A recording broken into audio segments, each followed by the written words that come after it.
In this video, I will introduce the irreplaceable concept. I am often asked the question, Pascal, why are the book and the academy titled Irreplaceable? Great question. Let me start with the story. My family and I were wrapping up a fantastic weekend trip in New York and heading back to Miami on a Sunday afternoon.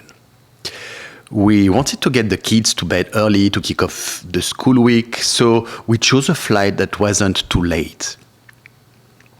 We breezed through the security at the airport, picked up some last-minute New York souvenirs, and then headed to our gates. But at the gate, we were met with delayed boarding and a lengthy line of travelers eager to sit down in the plane after a long wait.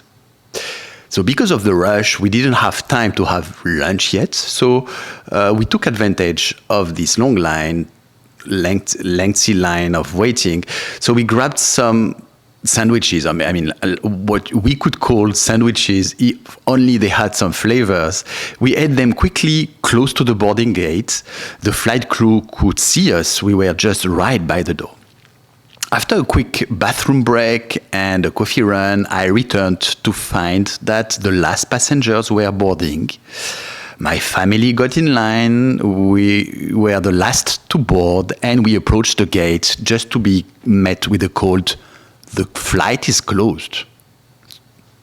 Despite our protest, and the fact that we've been inside the whole time the crew members could see us, we were replied that the door was closed, and that was that. The crew manager told me the door closes automatically when it sees no one else in the queue. So finally, the flight is closed. I started to become upset because of this ridiculous situation. Indeed, we were here with our boarding pass on hand, and just 5 feet from us, behind the door, were the passengers lining up on the platform to actually board the plane. So we debated back and forth with the crew, but their arguments was an always robotic repetition of "the door is closed." I said to the crew manager, "Look, if technology is doing everything, so why are you still here? Isn't it to handle situations like this? You're human. I mean, unlike the door, you know what human empathy is. Hence, you can make the door act more human, for instance, by waiting before closing when families are about to board." I was so upset that the next sentence just came out naturally of my mouth. And I told her, you might believe you're irreplaceable, but by acting like a machine, there is no reason why your job would not be fully replaced by your machine soon. That was the origin of the name of the book and the name of this academy. So in a way, this name arose from a human's burst of emotion aiming to emphasize the demand for increased humanity. In the end, we had to wait for the next flight. 3 hours later, the children finally arrived at home at 11 p.m. and went to bed. After waking up at 6 a.m. on Monday, as they do every day, the kids were so tired that entire day that they went to sleep right after getting home from school at 4 p.m. Later, one of my friends who works for an airline confirmed that it is typically not an issue to open the boarding door in such cases. So the problem was not technical. It was more an issue of this crew manager's mindset. And this experience perfectly illustrated how some people become so intertwined with technology the wrong way that they lose their human touch. I'm sure most of you have had similar encounters with people so hidden behind their machines and processes that they forget they are human. Others believe technology gives them power over people. There is no future for such behaviors. Not only their skills, but more importantly, their mindset has been contaminated by mechanization. These people who are becoming robotic are the ones who will actually be replaced by robots the sooner sooner than the others.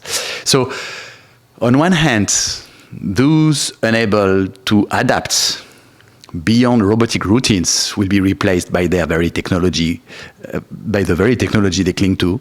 And on the other hand, those embracing their humanity, who can work alongside technology and add value that machines cannot, will be irreplaceable. So the takeaway is simple yet profound. Navigating a high-tech future means doubling down on what makes us human. Our essence, our human essence, can't be coded or automated. Our humanity is irreplaceable. Succeeding in an era of AI is about rediscovering our humanity and taking it to unprecedented levels. We must excel in the art of being humans like never before. In the coming videos, we will dive into not just the skills, but the mindsets that will cement our place as irreplaceable in an age where technology is everywhere. To finish on a good note, I had a turnaround moment just days after that airport frustration. I was scrambling to get a document from the Social Security Administration that my accountant needed. So despite multiple failed attempts to download it online and fruitless calls, I was told to visit their office in person. So there I was in Miami after 30 minutes waiting in the line. I was told that I couldn't get the document without my driver's license, which I had forgotten to bring along. Although I had my passport with me to justify my identity, the rule was very clear. It needed to be a driver's license. I explained my story, the endless call, the hotline turnaround, and now this.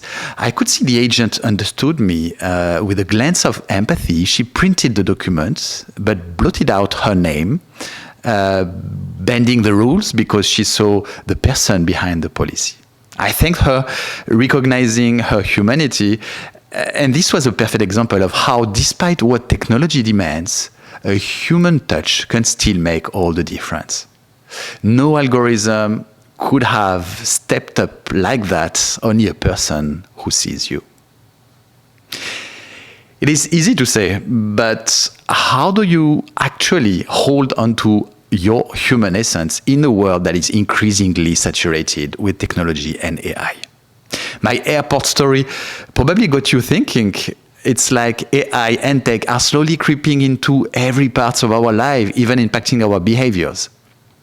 We are often influenced by machine without even realizing it. So what's the cure for this tech infection? Becoming irreplaceable is your antidote to the tech pandemic.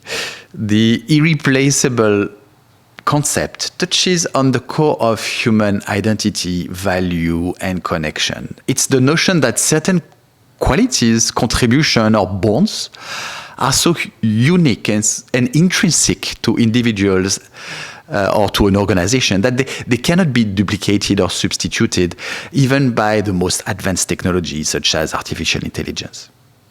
So in the context of AI's growing capabilities, being irreplaceable becomes a crucial topic. As artificial intelligence evolves, it can replicate or exceed human abilities in tasks ranging from basic to highly complex. And this technological progression leads to existential questions. So what aspects of our humanity remain uniquely ours? Are there elements within us that are immune to digitization or automation? It is a thought-provoking idea that our humanity, our values, our jobs, or even our loved ones could one day be replaced by AI. And to avoid this, we must recognize and cherish what is truly irreplaceable in ourselves, as a person, but also as a human. In essence, being irreplaceable in the age of AI means cultivating and valuing those attributes that are inherently human and cannot be replicated by algorithms. With that, we ensure that as AI evolves, it serves as a complement to, rather than a replacement for, the rich and multifaceted nature of human life. the concept of being irreplaceable isn't exclusive to individuals. It's equally relevant for companies.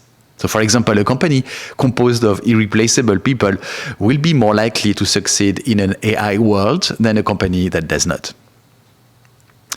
In a coming video, we will have a look more in detail at how this concept applies to organizations. Thanks for watching this video. We stand out, we become irreplaceable. See you.